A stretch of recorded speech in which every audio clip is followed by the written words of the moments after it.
अगर मैं आपसे कहूँ कि दिल्ली की हवा, राजस्थान का पानी और भारत का पर्यावरण एक ऐसे पहाड़ पर टिका है जिसे आज चुपचाप खत्म किया जा रहा है। जी हाँ दोस्तों, ये सही बात है। नमस्कार दोस्तों, मैं हूँ अजीत और आज हम बात करने वाले हैं भारत के सबसे प्राचीन वर्णमाला अरावली की। ये सिर्फ पहाड़ नहीं, ये भारत की रीढ़ है, लेकिन आज ये रहस्यों से ज़्यादा संकट में है।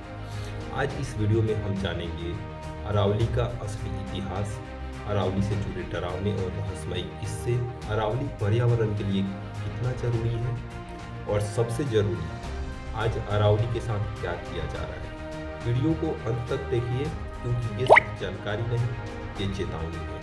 तो सबसे पहले हम लोग जानते हैं अरावली का इतिहास। अरावली पर्वतमाला लगभग 3.2 अरब वर्ष पुरानी मानी जाती है। हिमालय बना भी नहीं था, डायनासोर धरती पे आए भी नहीं थे, तब भी अरावली खड़ी थी। ये गुजरात से शुरू होकर राजस्थान, हरियाणा और दिल्ली तक फैली हुई है। अरावली का सबसे ऊंचा शिखर गुरु शिखर 1722 मीटर का है। एक समय ऐसा था जब अरावली ऊंचाई में हिमालय जैसी थी, लेकिन लाखों सालों के इरोजन ने इसे आज की शक्ल दे दी। अब आते हैं उस हिस्से पर जिसने अरावली को रहस्यमयी बना दिया। भानगढ़ किला, भारत की सबसे डरावनी जगह। राजस्थान के अलवर में अरावली की गोद में बसा है भानगढ़ किला। कहा जाता है एक तांत्रिक ने राजकुमारी पर वशीकरण किया, असफल होने पर पूरे शहर को श्राप दे दिया और आज सूरज ढलते ही एंट्री बैन है। नाहरगढ़ किला, अरावली की पहाड़ियों में बना नाहरगढ़ किला, लोक कथा इसका जोरदार है। एक दरबारी की हत्या, उस दरबारी का आत्मा आज भी किले में भटकती है।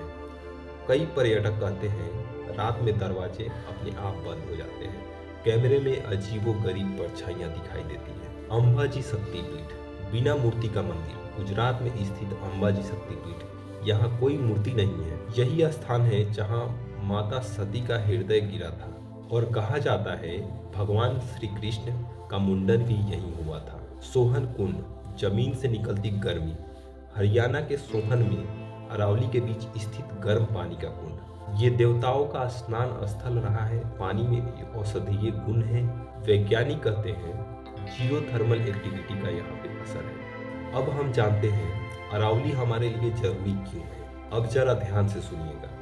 अगर अरावली नहीं रही तो दिल्ली की हवा और जहरीली होगी, भूजल रिचार्ज होना बंद हो जाएंगे, राजस्थान और सूखा पड़ेगा, थार रेगिस्तान दिल्ली की तरफ बढ़ेगा और अरावली है तो उससे फायदा क्या है ये जानते हैं। हवा को फिल्टर करती है, बारिश के पानी को जमीन में रोकती है, तेंदुए जैसे वन जीवों का कॉरिडोर है।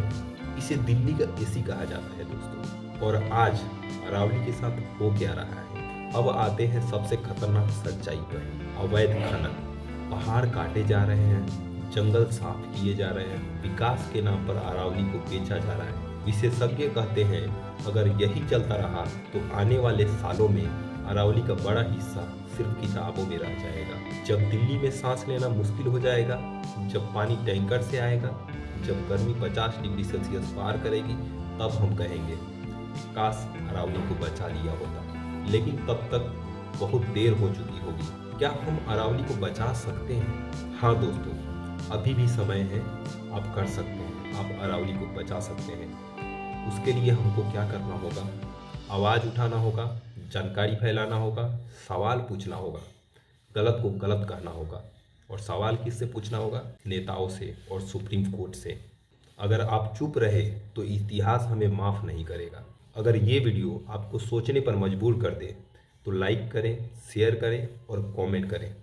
और कमेंट में लिखे सेव अरावली। तो मिलते हैं हम किसी नए वीडियो में किसी नए टॉपिक पे। तब तक के लिए जय हिंद, वंदे मातरम।